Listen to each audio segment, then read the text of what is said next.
Kita sudah mempelajari kata ganti orang, dan pada kesempatan ini kita belajar tentang kata ganti petunjuk, kata ganti refleksif, dan kata ganti penghubung yang. Pertama, kata ganti petunjuk. Ada dua, ada kata ganti petunjuk dekat, ada kata ganti petunjuk jauh. Kata ganti petunjuk dekat diterjemahkan ini atau inilah dengan infleksi yang lengkap seperti berikut. Kata ganti ini memiliki gender, kasus, baik tunggal maupun jamak. Kasus nominatif, akusatif, genetif, dan datif. Untuk tunggalnya seperti demikian: hutos, tauton, tauto, tauto. Untuk jamaknya houtoi, tautous, tauton, dan tautois. Feminin haute, tauten, tautes, taute.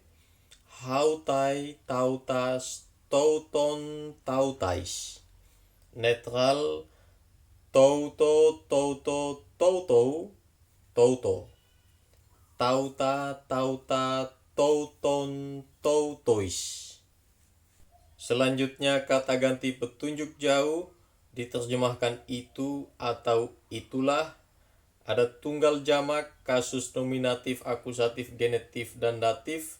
Maskulinnya ekeinos, ekeinon, ekeino, ekeino. Untuk jamak ekeinoi, ekeinous, ekeinon, dan ekeinois. Sedangkan femininnya ekeine, ekeinen, ekeines, dan ekeine. Dan jamak ekeinai, ekeinas, ekeinon, ekeinais.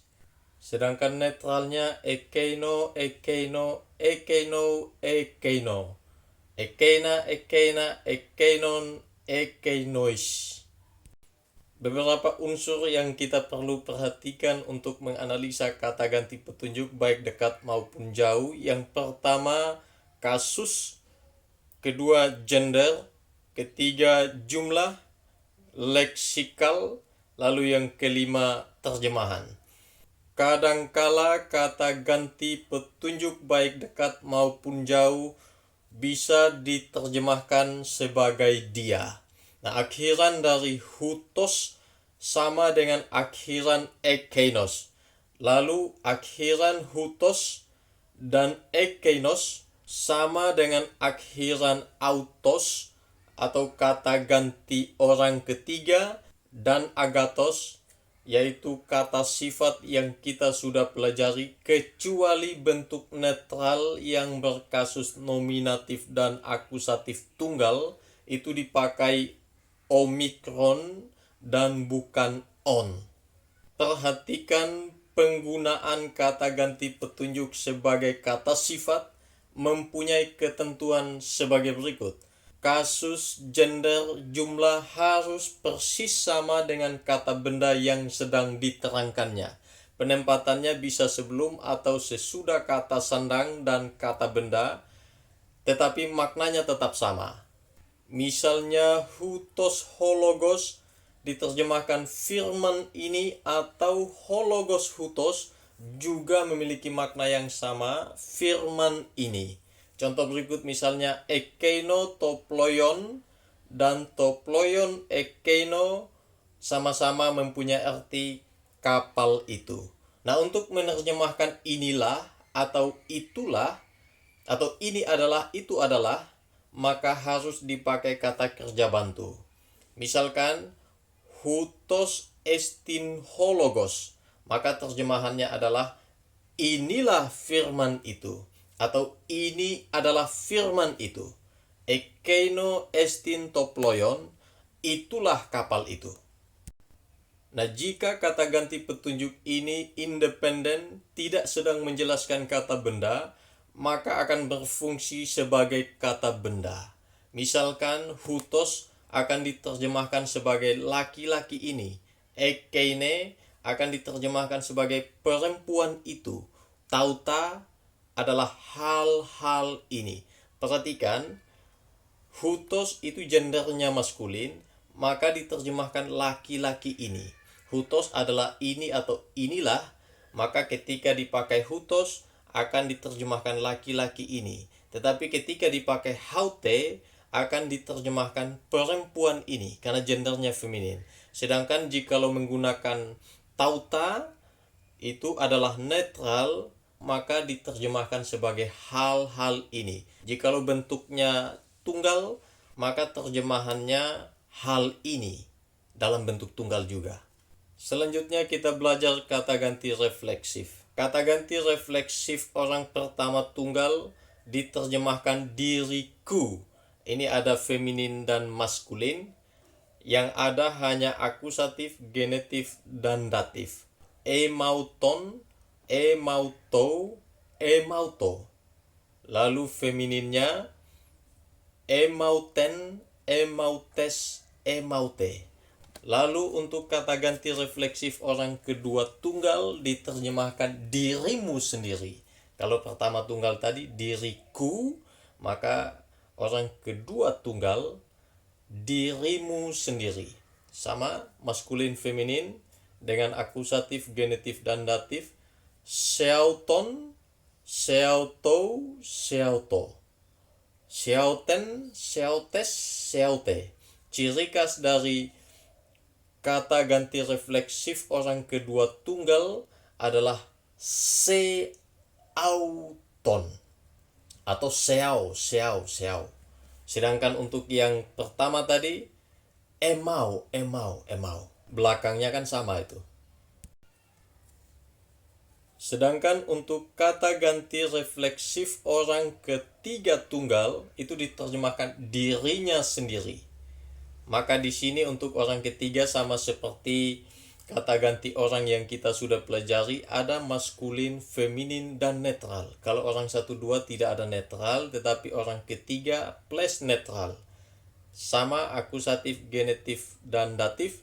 Untuk maskulinnya heauton, heauto, heauto.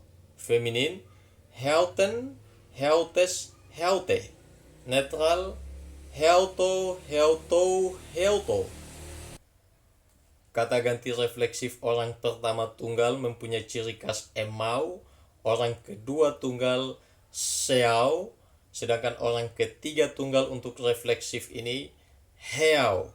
Kata ganti refleksif untuk orang pertama dan orang kedua kecuali netral, ya, kecuali netral, dan kata ganti refleksif orang ketiga jamak itu termasuk netral, maka infleksinya sebagai berikut. Heautos, heauton, heautois. Feminin heautas, heauton, heautais. Netral heauta, heauton, heautois. Terjemahannya tergantung konteks kalimat. Bisa diri kami atau kita sendiri, diri kalian sendiri, diri mereka sendiri. Maka yang pas yang mana, itu nanti kita akan melihatnya di dalam kalimat atau konteks. Nah, untuk menganalisa kata ganti orang refleksif ada beberapa yang harus diperhatikan. Pertama kasus, kedua gender, ketiga orang, tentunya apakah orang 1, 2, 3. Keempat jumlah, lalu leksikal, dan terjemahan.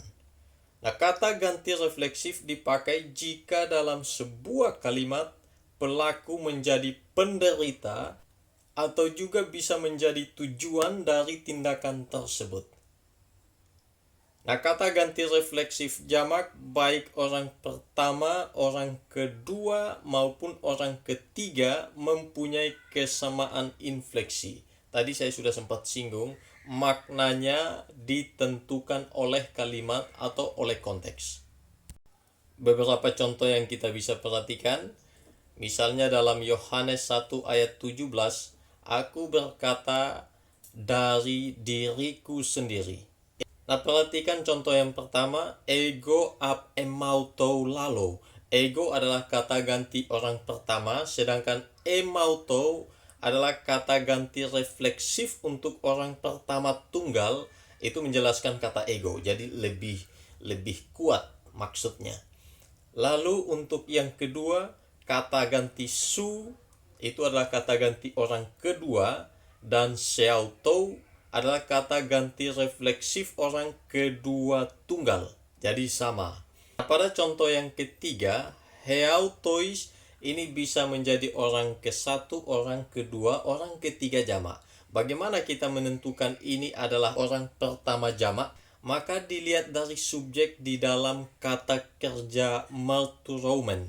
Nah, di situ ada akhiran omen, itu diterjemahkan sebagai kami atau kita, itu orang pertama jamak. Maka heautois harus mendukung kata kerja yang berbentuk jamak orang pertama jamak, hingga diterjemahkan diri kami sendiri.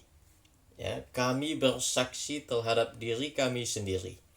Demikian juga dengan kata philosin heautos.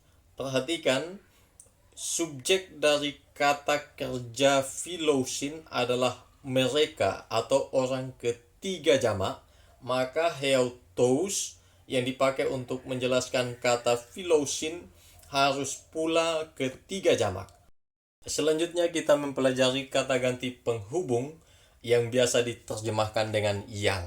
Ini juga mempunyai gender maskulin, feminin, dan netral dengan kasus nominatif, akusatif, dan genetif datif.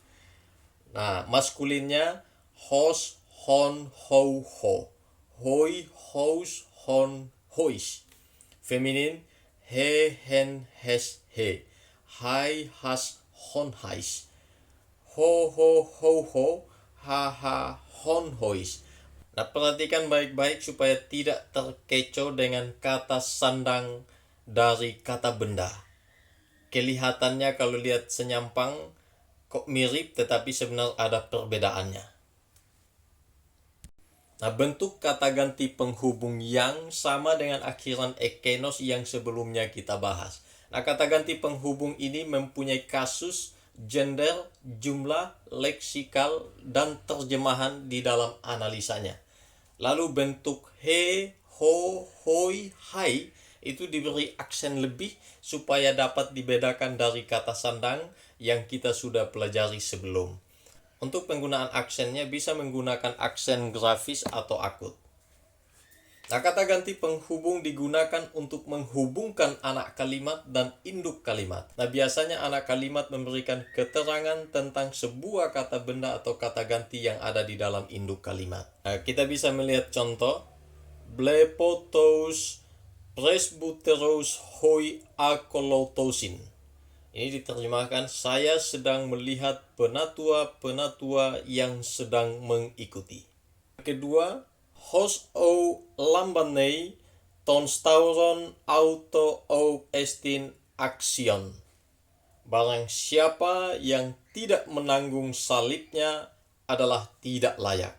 Ini adalah salah satu perkataan Tuhan Yesus yang mengatakan barang siapa yang tidak menanggung salibnya, memikul salibnya, lalu tidak menyangkal diri dan mengikutnya, ia tidak layak untuk masuk kerajaan Allah. Ini menjadi refleksi untuk kita.